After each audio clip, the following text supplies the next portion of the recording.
The article is written by Paul Tassi, and he's been a Bungie, I'm not going to say fanboy, but he's played Bungie games and like Destiny games a lot, right? He's been into the games a lot. He makes an article, he says, it's just over for Marathon. This is Marathon right now, guys.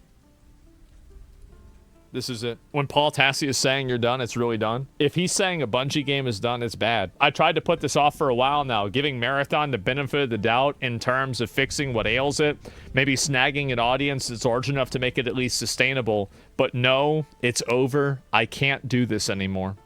This probably has always been true, but the events of the past week have cemented it. I will get into the live stream and the plagiarism and all of this later and what's currently going wrong, but the future does not look bright. Gentlemen, not looking bright is only the beginning. I'm telling you guys, like, this is really, really, really bad. I think the game might actually be cooked. Bungie is cooked. This is like watching a train wreck in slow motion. If you guys do not delay this game, you know what? Don't. It makes for far better content. It's a heck of a lot more entertaining than Marathon, I'll tell you that right now. They just got caught red-handed, lifting art from some... That was one of the worst things about Assassin's Creed Shadows, is the fact that it came out. Do you know how many videos I made about that game? And then it finally comes out, and then it's over? That sucked, man.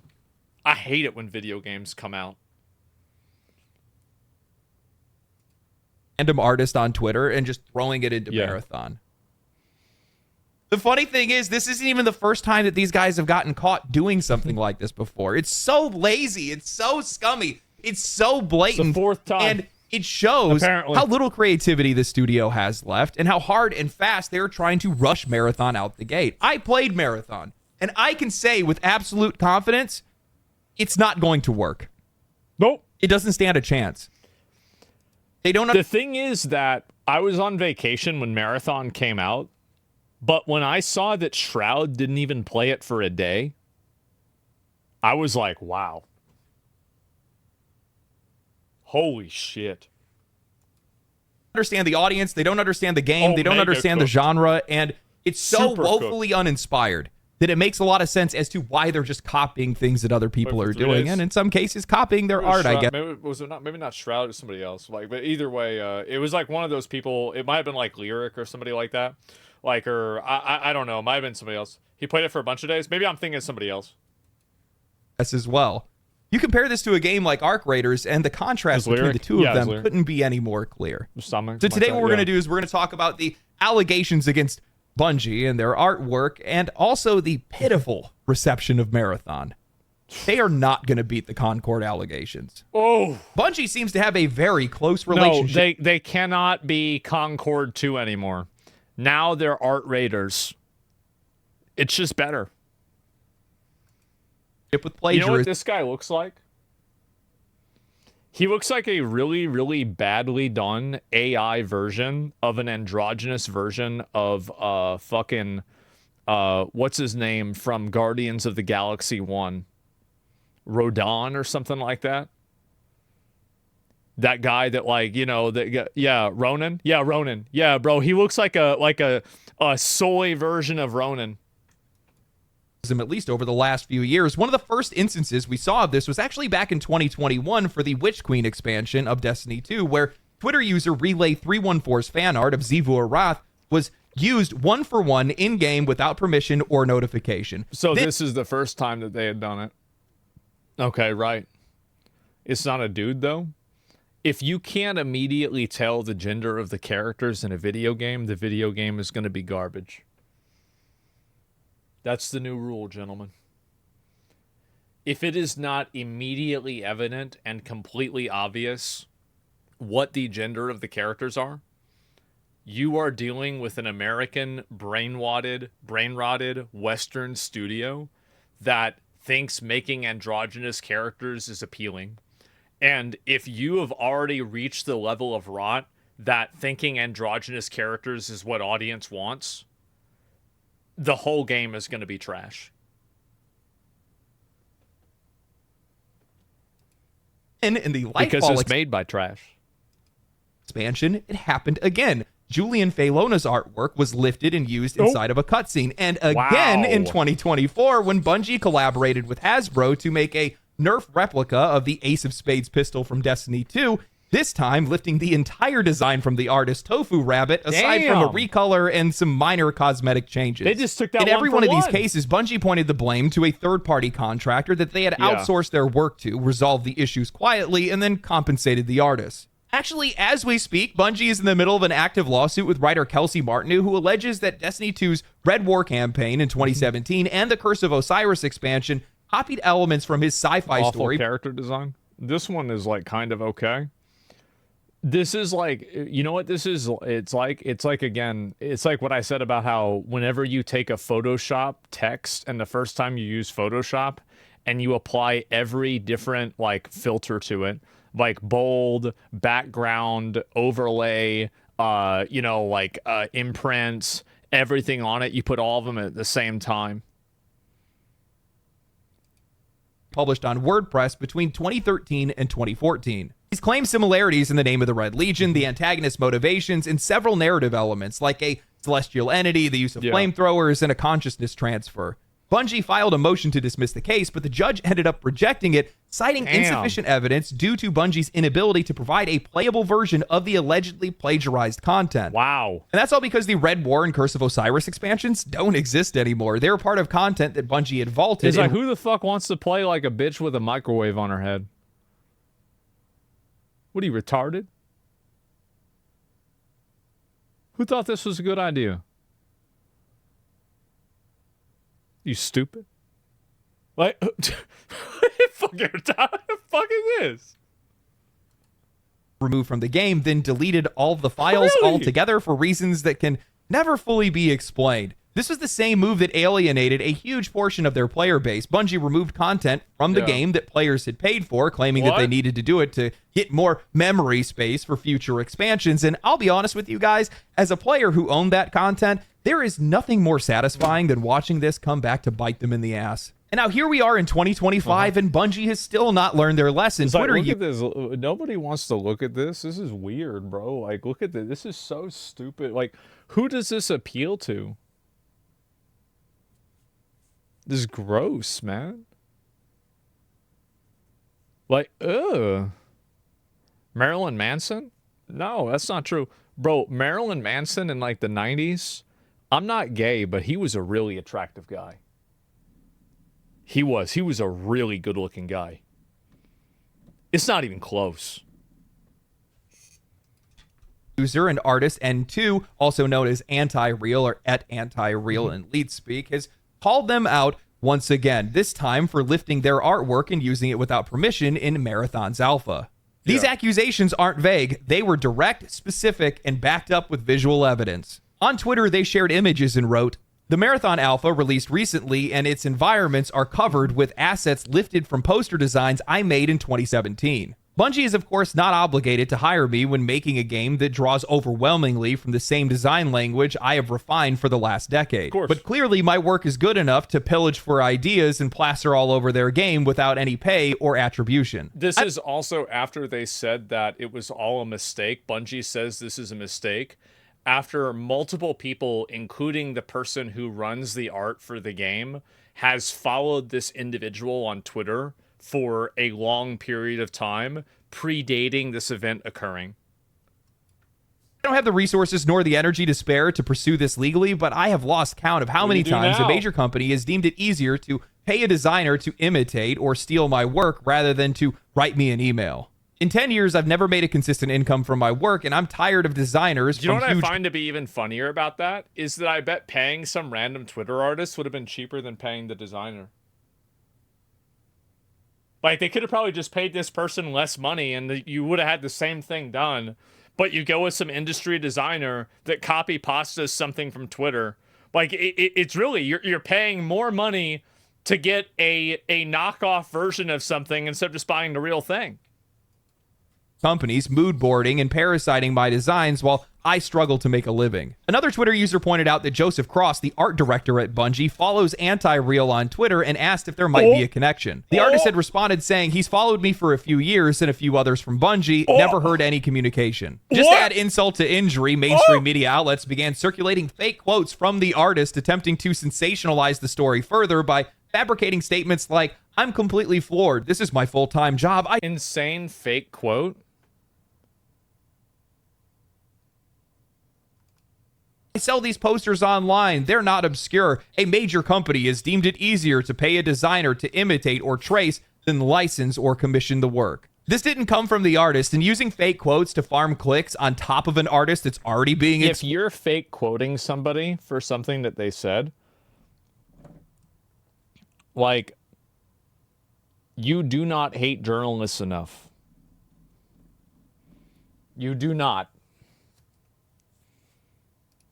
Exploited is a special kind of vile. So dishonest. Now, if things weren't sketchy already, just 2 weeks ago, before these allegations went public, Joseph Cross, the art director for Bungie, posted on Twitter about how excited they were to work with Krupa Hosk, a brand and design agency that Bungie had brought on to help with visual development, identity, custom typography, and ARG campaigns for Marathon. This almost feels like a preemptive PR buffer, as if they know that these accusations might start to surface, and they were preparing to have a scapegoat just in case. Yeah, because they But let's be real person, here. These third-party agencies are just a shield. Bungie uses them because they know most gamers are never going to remember their names. The public backlash will hit Bungie, but the legal and creative blame will just get pushed onto somebody else. Bungie writes the checks when they get caught, and the key word there is when, because these are only the cases that made it to public attention. How many other ones never got noticed? I mean, this has been going on for over 5 years now, and I have a really...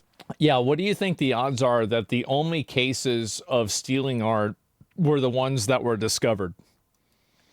Hard time believing that Bungie somehow, guys. some way keeps managing to odds? coincidentally hire art thieves over and over again. The common denominator here in every single one of these situations isn't the freelancers or third-party vendors, it's Bungie.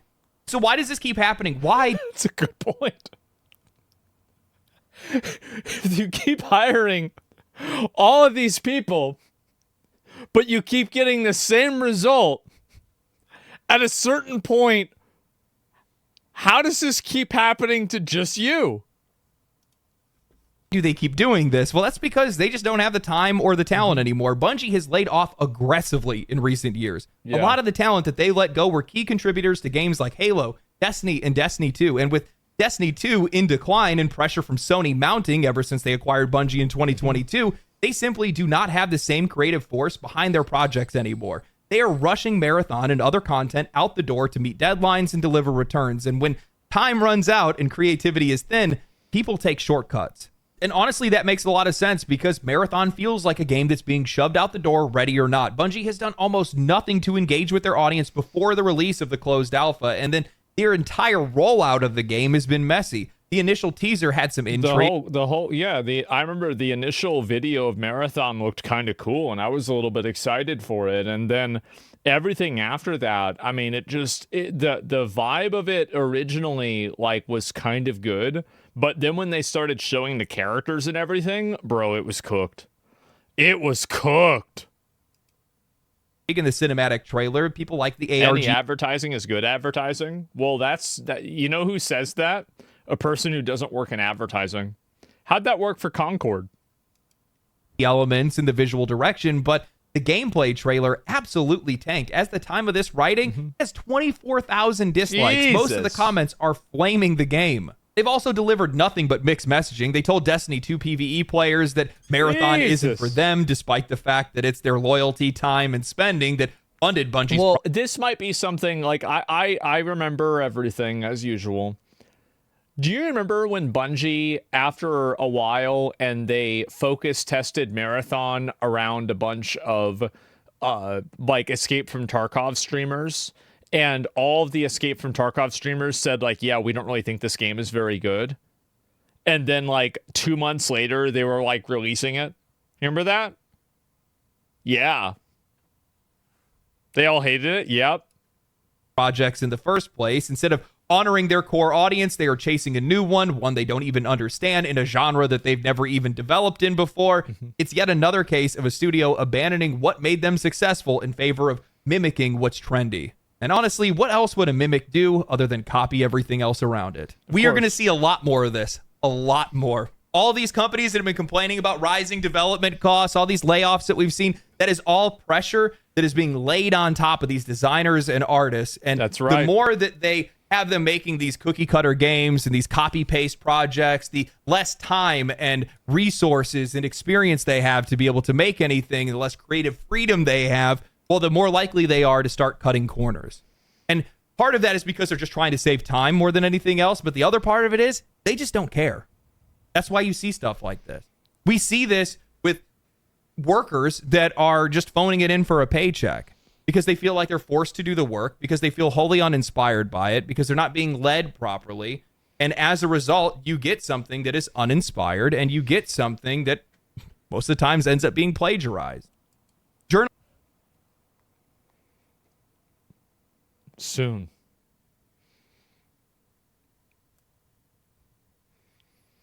Soon it's going to happen. That's right. Journalism is going through the same thing. Games journalism specifically is going through the same thing. After the Polygon video, I actually had some writers reach out to me and they said, you have no idea how bad it is for us right now. All of these companies have basically made it where, we have $20 an article. You have to put out 50 articles a week. You can only talk about very specific games, only the biggest games, and you can only write about it in a very specific way. And that's the reason why we get a lot of the writing that we do. Yes. And I think that's a fitting description for what Marathon is, because they're under those exact same pressures in that exact same situation right now where they're being forced to make a game that I don't think that they actually want to make. Sure, there's probably a few people that are there that are all about it, but it's not an entirely team effort, I don't think. Yeah. And people don't realize, I don't think they're taking it seriously, that if Bungie does not deliver with Marathon, they are done. This is it. This is the only thing they have left for them, because I disagree with that. I think that Bungie's got another one in them, even if Marathon fails, because of how much studio value they built up over the years. I think that they've got another one in them. They can make Destiny 3. But if Destiny 3 fails, then yeah, they're cooked. Like, you usually don't get cooked with one game. You get cooked with like 2.5 to 3.5 games. Sony has invested too much money in them for too little return, and they are desperate for a live service hit. And if Bungie's not the one to give it to them, that's not going to work out for them. They have wasted billions of dollars at this point trying to get their own live service hit. Mm-hmm. And I played Marathon. It's not it. Yeah, it's not going to happen. With better competition that's out on the market, with better competition that's right around the corner, that delivered an alpha at the same time as yours, it's just not going to work out. This is going to be a last-ditch effort, a Hail Mary, with nobody there to catch it. Now, in a lot of cases, when I'm feeling off about a game, whether it's from the previews or the early footage, I tend to second-guess myself. Maybe I'm being overly critical. Maybe it's not as bad as it looks. Maybe I just need to get hands-on with it to see the full picture. Then I played Marathon and Arc Raiders back-to-back. And now I'm the kind of person, I'm a little bit different. I assume that if my first impression of the game, if I think the game is bad in 5 seconds, the game is bad. That's it. Instantaneously. Like, because again, if you can't nail 5 seconds, how the fuck are you going to nail 50 hours? And every once in a while, I get it wrong. But I usually don't. I was being way too generous with Marathon. Let me just go ahead and throw a flag on the play right now and say it outright. Marathon is one step removed from Concord. The only thing that this game has going for it is the Marathon name in a mildly interesting universe. Beyond that, this is one of the most blatant, uninspired, trend-chasing corporate pasteboard games that I have ever touched. Did you guys watch that gameplay? Like, go back and watch this gameplay again. Blatant, uninspired, trend-chasing corporate pasteboard games that I have... Jesus, bro, like...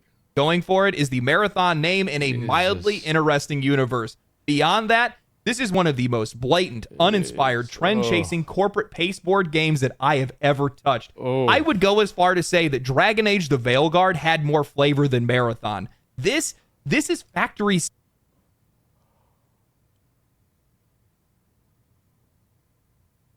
Yeah, because Dragon Age the Veilguard was at least rainbow sherbet. This is just plain yogurt. Sealed boredom. There is nothing in this game that stands out. Not one mechanic, not one system, not one moment where I sat back and thought to myself, damn, this is what makes Marathon special. They took the basic template of an extraction shooter, filled it with loot that you don't even care about, slapped on some faction rep grinds for the illusion of depth, jammed in some Apex Legends hero abilities, copied on Destiny 2's gunplay, and dropped it all into a flat, lifeless world where everything looks the same. And when I say everything looks the same, I mean literally. The environments are so homogenous and color drained that I found myself disoriented all the time. Not because it was clever map design, but because it all just blurs together. I wish I actually had more to tell you guys about the gameplay loop, but I was mentally checked out within 10 minutes of firing this game up. The matches felt empty. The tutorial was like an afterthought. There was no pressure, no tension, no reason to care. It's the kind of game that you forget the moment that you close it. There's another big component to this, which is that extraction shooters, by definition, are hardcore games. You're never going to have an extraction shooter game that's going to have a million concurrent players, right? At least not in the near future.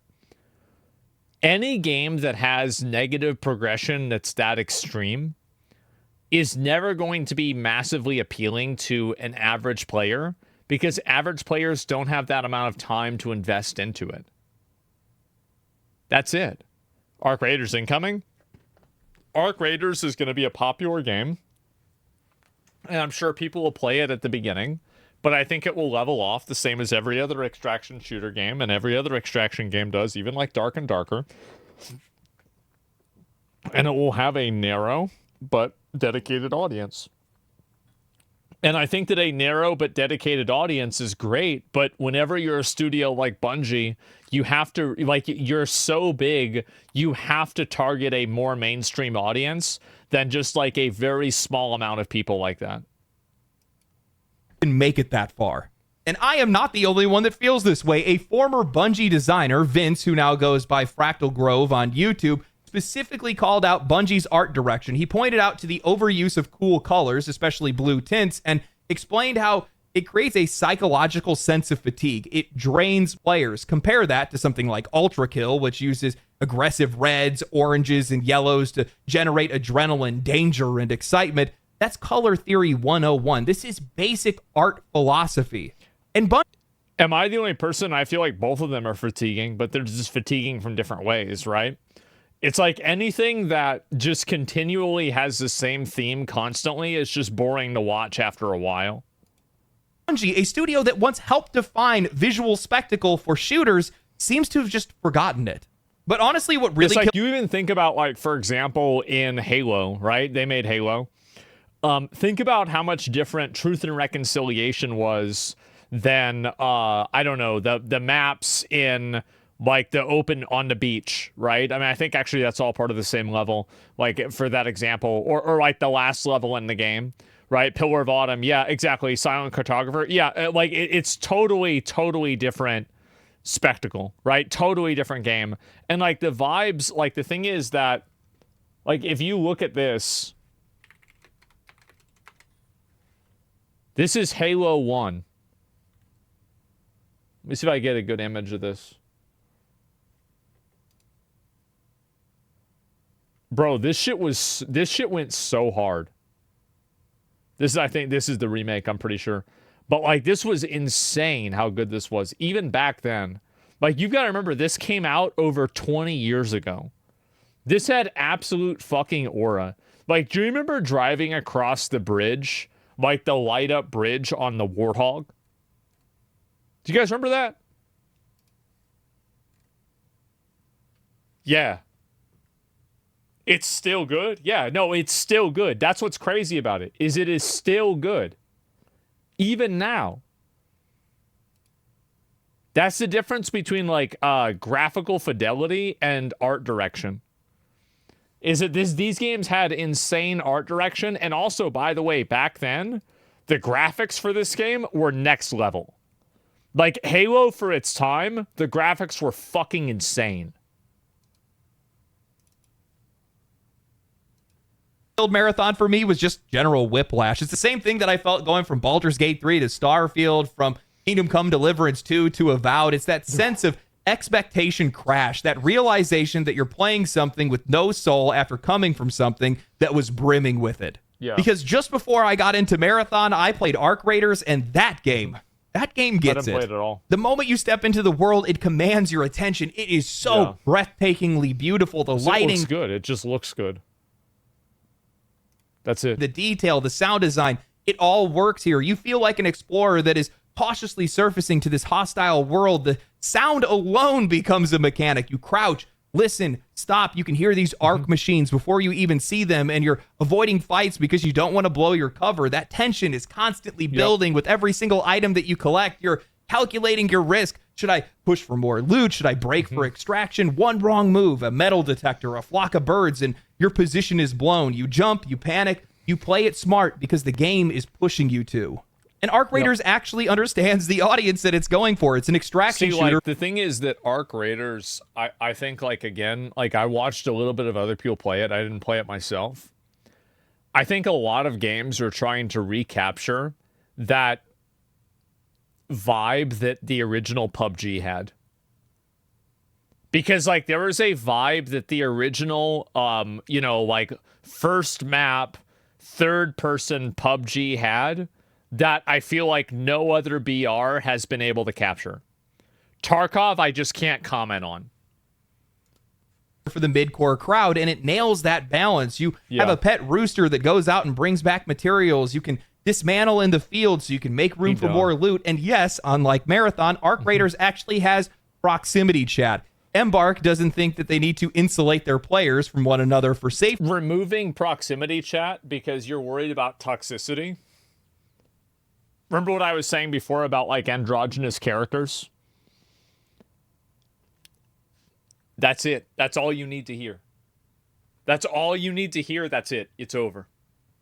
Game's dead. It's a soy game. It's garbage. Reasons. It's like I said before, and I must say it again. If you do not include proximity chat in a game about garbage tension and human interaction, you do not understand the genre that you're making. Game. And you know what proves that? My experience with it. I went into a match under-equipped. I didn't have any ammo with me. I got into a firefight, used all the rounds that were in my gun, and I bluffed my way out of it by role-playing as a grizzly man with a southern tone for some reason. I have the meds and the rounds to do this all day. Walk away and I'll let you off. And for whatever reason, the other player believed me, and they let me walk away. Funny enough, I bumped into somebody else at the extraction point, and I just told them the truth straight out. I have no ammo. I'm just trying to get my quest done. They let me extract, and we ended up joining up to play the next round together. That's what these games are about. That's why people play them. Emergent storytelling, player agency, memorable moments. Now compare that to Marathon, a game where you're completely isolated in a world that's designed to be antisocial. It's ironic. Bungie helped define cooperative multiplayer in the modern era. They're the... No. Bungie brought cooperative online multiplayer to the mainstream audiences with Halo 2. Halo 2 mainstreamed online gameplay. That was it. Like, you had people playing CS on PC. But, like, I'm talking about mainstream.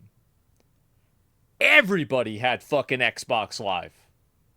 That right there was the beginning. Like, that was it, bro. Like, Halo 3 was it for me. No, Halo 3 refined it. But, like, think about that. In 2004, because Halo 2 came out in November 2004. Back then, even people were playing online. That's insane to think about. Literally over 20 years ago. Ones that pretty much gave us LAN parties for the most part with the Halo days. And now they're making a game that actively suppresses that connection. That speaks volumes. And it's because Marathon isn't a product of inspiration or iteration. It's a live service mold that's filled with monetization systems. It exists to chase trends. It exists to tick boxes. It exists to sell, not be played. And that's the key difference between Bungie and Embark Studios right now. Yes, Arc Raiders and the finals are live service games, but they feel like games first. Even the finals brought something fresh. The entire premise of a live service game being the problem is invented by bad video games that have cynical design systems that use live service systems that are unfun. Live service is never the problem. It's never been the problem. The problem is bad design. It wasn't Overwatch. It wasn't another Call of Duty clone. People may have moved on from the game. It's definitely not topping the Steam charts, but you would be hard-pressed to find players that hated it. It earned respect. Marathon won't earn a thing. Bungie is doing what so many studios are doing right now, iterating on monetization, not on gameplay. They're not refining systems, they're refining a storefront. They don't care if the experience is good. They care if you keep grinding, spending, and logging in. And I swear, I'm going to start making a new catchphrase after this one. When you forget about the players, they forget about you. And they already have. Both Marathon and Arc Raiders had their limited closed access tests at the exact same time. Bungie could not keep players in the game. Meanwhile, Arc Raiders... Look at Marathon's winning. See, it has one player. Was overflowing with demand. Marathon bled players daily. The one player was it was a lawyer from the Bungie legal department, and they were trying to find all the instances of stolen art. And the other guy that was also doing the same thing had to go home for the day. Arc Raiders had players begging for more. They're still begging for more. The vibe shift in the gaming community is loud and clear. Nobody is interested in Marathon. Nobody cares. That conversation is over. And that is not a good sign for Bungie, especially when you consider how niche this genre already is. Extraction shooters, by design, are not built for mass appeal. They are punishing high-stakes and time-insensitive games, not for casual audiences who do not have a lot of time already and just want to have fun. Yet, here we are watching major studios throw their entire futures into this space, convinced that they have found the next big live service cash cow. This is not just disconnected, it is completely delusional. Well, you just look at the way they make the characters. That's it. You don't do that unless you're a retard. It's actually that simple. Yeah, I mean, like, really, like, yeah, I mean, you can't even figure out the characters. You can't even make the characters look appealing. You think you're going to be able to figure out a game? Fuck no. What we're seeing right now is the result of panic. Yeah, but Bearkey going to come out with another tweet? No, a lot of people hated on me for this. Everybody, this is when the Marathon, the big video that they did came out. And I said that the game was garbage because the characters weren't fuckable. And everybody was mad at me, and they said I was a gooner, and I was like, you know, like a weirdo, a creep, and everything. And they're right. But so am I.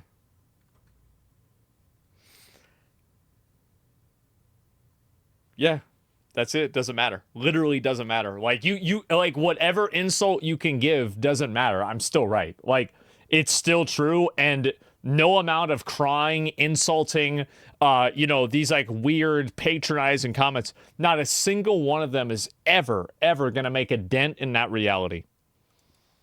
Publishers that are scrambling to try to predict whatever the next trend is, trying to stake their claim before the gold rush ends, but instead of innovating or understanding what these genres and trends are, they're just pouring money into these things and making these watered-down versions of games that only ever had niche appeal to begin with. And I think this is where Embark Studios really stands out, because I genuinely do think that Arc Raiders has a bright future. Not just because the game is fun, but because the team behind it is clearly smarter with their budget and more grounded in their expectations. The finals reportedly cost less than $100 million for them to make, and there is no way that Arc Raiders blew past that number by much. No, it's lean, it's focused, and it's built for players who are actually going to play it. But even still, I don't see the appeal here for the big publishers. This is a genre that has a ceiling. Most casual players are not going to be signing up to get dunked on in a high-stakes PvEVP gauntlet. They do not want to spend hours grinding materials, building up gear, planning for some big PvE encounter, only to get... I'm one of those people, by the way. Like, if I play an extraction shooter and then I lose my stuff, I don't want to play anymore. That's it. I just don't want to do that. Like, I even if it's my fault, like, I don't really care. I just would rather do something else with my time. Like, that's it. Like, PUBG? Well, no, because each thing in PUBG was that. Like, it was just each game was separate. Yeah, Helldivers 2 did a great job catering to casual players. Yeah, and it was just a waste of time. Yeah. Like, for me, I feel like when I can't make progress in a game, I especially, like, for me, it's like losing progress in a game instantly makes me feel like I'm wasting my time playing it. One shot across the map by some third-party sniper while you're fighting a boss. Some players thrive on that risk. Some people really love that tension. Most people don't. They want to log in, have fun, make progress, and log out. Extraction shooters do not respect that kind of time. I have tension in my real life. I do not want tension in my video games. Absolutely not. Investment. They never have. I'm allergic to tension. I mean, just look at Escape from Tarkov. That game essentially birthed this genre. It's considered a success and a gold standard for it, but it peaks at around 100,000 players a day. That's impressive for a hardcore niche title, but it's not the foundation you want to build a $300 million live service behemoth on. These studios think that they can expand their audience by softening the edges of these games and making the experience a bit more casual, but by that actually does the opposite effect. Doing so, they're missing the point, because the very the edge was the point. The loss was the point. People play these games because of that. That's the thing, is like, I don't think that it's kind of like, this is a weird way to say it, is that I always thought Assassin's Creed lost its way with Valhalla because Valhalla appealed to me as a player. I don't like stealth games. I think that they're boring. So if I'm playing a game and it's a stealth game and I'm enjoying it and I'm excited about it, then we've got a problem. Things that make these games compelling, the risk, the tension, the player-driven stories, don't translate well when you strip them down for mass appeal. You're not left with a broader audience. You're going to be left with no audience at all. That's right. And I think that's the real tragedy for Marathon. Not that it's just a bad game, but it's a bad game. Look at, for example, Baldur's Gate 3. They doubled down on being a niche game, and it worked because it was a good game. Born out of desperation. It's corporate wishful thinking and playable. Balatro is another good example. Very niche game.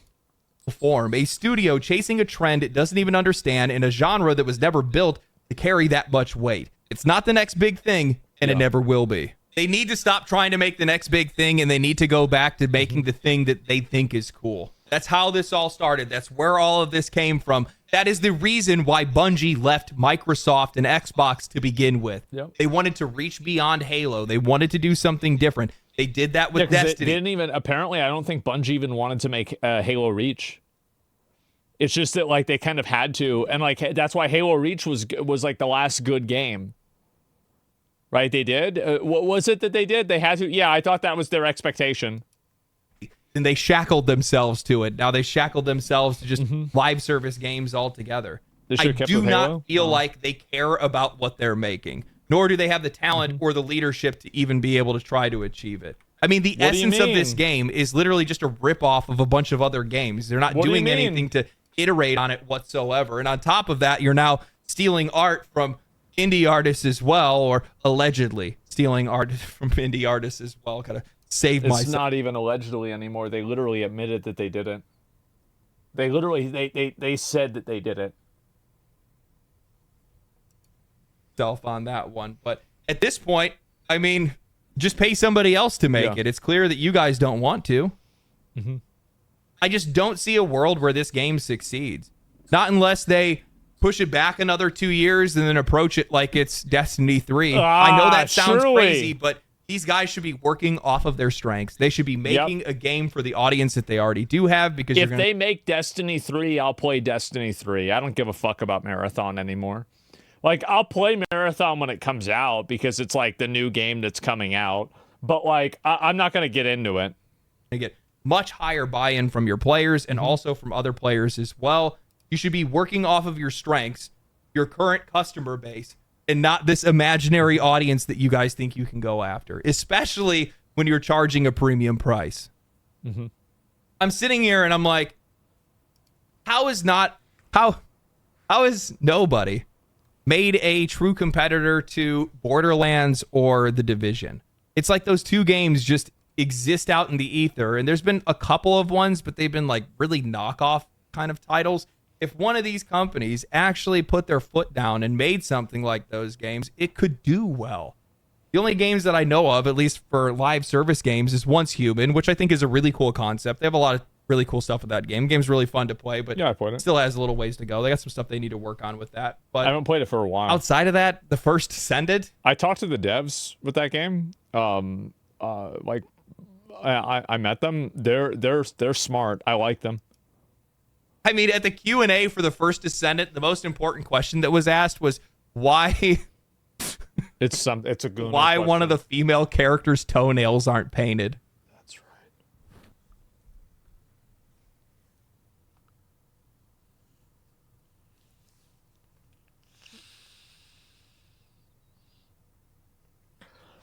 The problem the first Descendant also has is that basically every single girl looks the same. Like, there isn't a lot of body diversity, and I think there's a huge problem with that, is that, like, with a lot of gacha games, right, you have the petite girls, and you farm the guys that like that, and then you have the big titty girls, and then you have the tall girls with, like, the dommy mommy girls, and then you have the more muscular girls. Pretty much every girl in the first Descendant is just your traditional, Korean swimsuit model. Which is like, that's great, but this is like 11 different flavors of vanilla. You've got to have different flavors of ice cream here. True? Yeah, I played the game a lot. We're so cooked. Good God, man. Gooners can't keep it together. No. Anyway, tell me what you guys think about all of this. I hope you guys enjoyed the video. If you guys enjoyed the video, drop a comment down below. Share it with your friends. Share it on social media. Yep. Subscribe to the channel. Like the video. Come follow me on Twitch. Come follow me on Twitter. And I'll talk to you guys next time. Stay cool. Stay righteous. Stay safe. Catch you in the next one. Family. Yeah, I mean, if you watch the Night Ranger, small boobs and fat ass girls are also good. No, and the thing is that every single game like that has that, right? And so, like, I'll give you an example. Like, I'll link you guys a video. Like, I totally agree with what he's saying. People that think Marathon isn't cooked after this are fucking delusional. Like, this made them look so fucking bad. The game release was awful. It was originally going to be NDA. They had to take it off of NDA because of how bad the reception was.